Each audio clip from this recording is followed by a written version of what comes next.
Hello, everyone, and welcome to the Region 3 podcast. I'm your host, Sharon Jasek, Region 3 President, and I'm delighted today to welcome my guest, Audrieanna Raciti, our Regional Director. Hi, Audrieanna, are you there? Hi, good morning, Sharon. Yes, thank you for interviewing me today.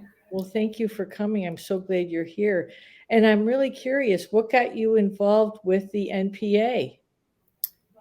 Well, I've basically been a member since I want to say 2014 already. I got asked by the Nurse Practitioner Association. There was a member that came. I went to SUNY IT. There was a day where we had the NPA come in and visit us. And he was just such a good speaker, talked about all the benefits, what it was. I had never heard of it before he came to the school. And he was great. I think his last name is Nicotera. But anyways, he went on about all the benefits, the networking, the amazing conference that we do every year, the fun that we have, all the other nurse practitioners and how they work together to get more freedoms and independence for us. And I basically loved everything about it. So I was so excited to join. And I was so excited to take over.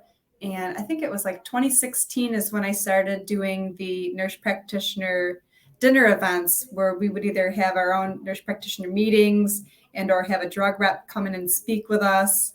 And ever since then, I've been loved doing it. I've been doing meetings probably every month or every other month. And I love the turnout. I love getting everybody together. I love going to our annual nurse practitioner conference and seeing everybody. I want to say I'm a very social person, and I love to be around other people that do and love what I do. So It's so true. I agree with you 100%. So, Adriana, what is it about the NPA that you have joined it as well as perhaps the AANP or in place of it? The AANP, it's more national, widespread.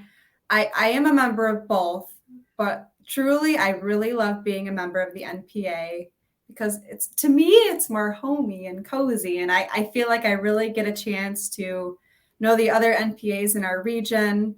As I mentioned, I work a lot we have our little region, Mohawk Valley region, and then I'm the Region 3 area. So we have Syracuse, we got the Thousand Islands, we got Mohawk Valley. And I feel so deeply connected, not so much with the ANP, but definitely the NPA.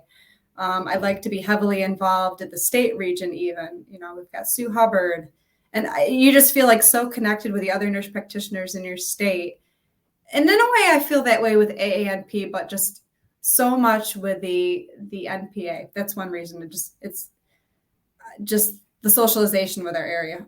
The other reason, I really feel like New York State, our Association for Nurse Practitioners, it's very strong. We've got, we do our state capital day, and we go to Albany every year in April, sometimes March we do it, but we get to meet the legislators.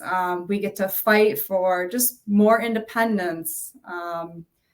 Our Modernization Act that we've been working on, that's going to be until 2024 to get us, more independence, more freedom to do and practice to our full extent that we should be capable of. And the NPA really for New York State has a lot to do with it. And I love being a member.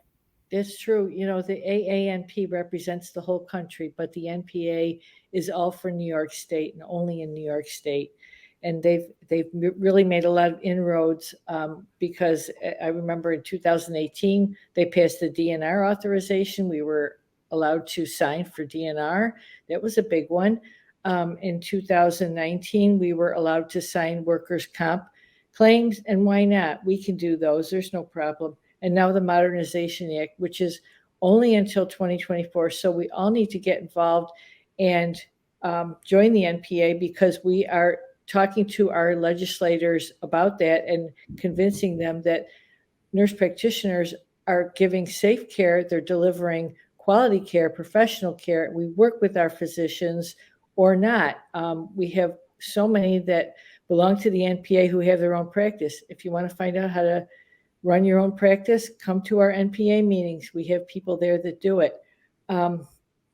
So there are so many unique things about the NPA. And as you said, and you brought up so many times, that you feel like it's home, like somebody understands me, somebody supports me, somebody is there for me, somebody can network with me. I can find an answer to that complex patient situation. I can reach beyond what I ever thought I could do as a nurse practitioner. Don't you agree? I do. Yep. I do. That's why I love being a member. So what would happen if we didn't join the NPA? We would go with the AANP is representing us, and we're kind of mixed in with the whole rest of the country. So there's so many things, there's so many movements sort of working against us. It's a difficult job to be a nurse practitioner sometimes, and I think we do need that strength. Don't you agree? Of other people who have a like interest.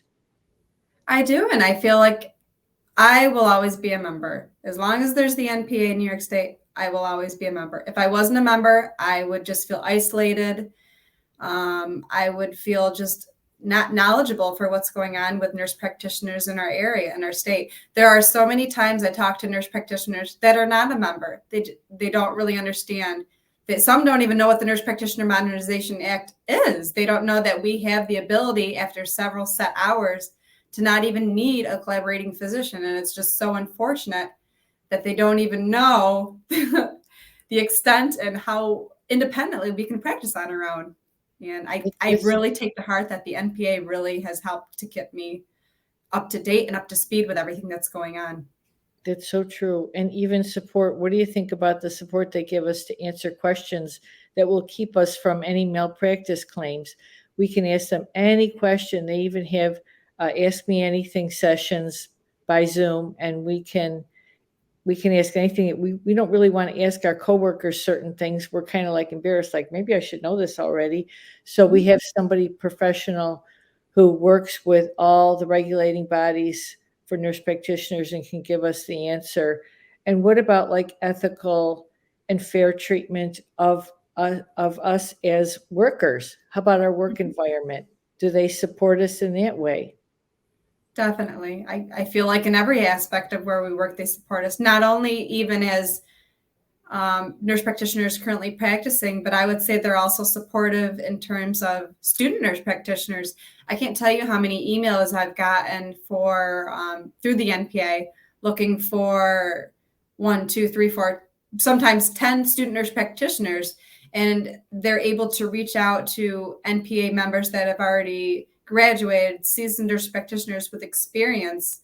And a lot of that benefit is because they are already a student member through the Nurse Practitioner Association, and they're able to blast these emails out to every nurse practitioner member, which is so good because it's really hard, especially since COVID, to find preceptors.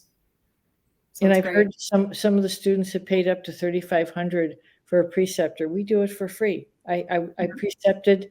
I did so many hours, and it was so pleasant for me to have a student nurse practitioner because she did so much for me and for the patient, and we worked as a team, and I was able to obtain college credit for that, and I took a course in Italian at the college, and it was really fun. But there are so many benefits joining the NPA, and I thank you for coming here today, Audrieanna, and talking about it. And I want to wish everyone well, and we will see you at the next podcast. And please join the NPA in your area. Thank you. Bye-bye now. Okay.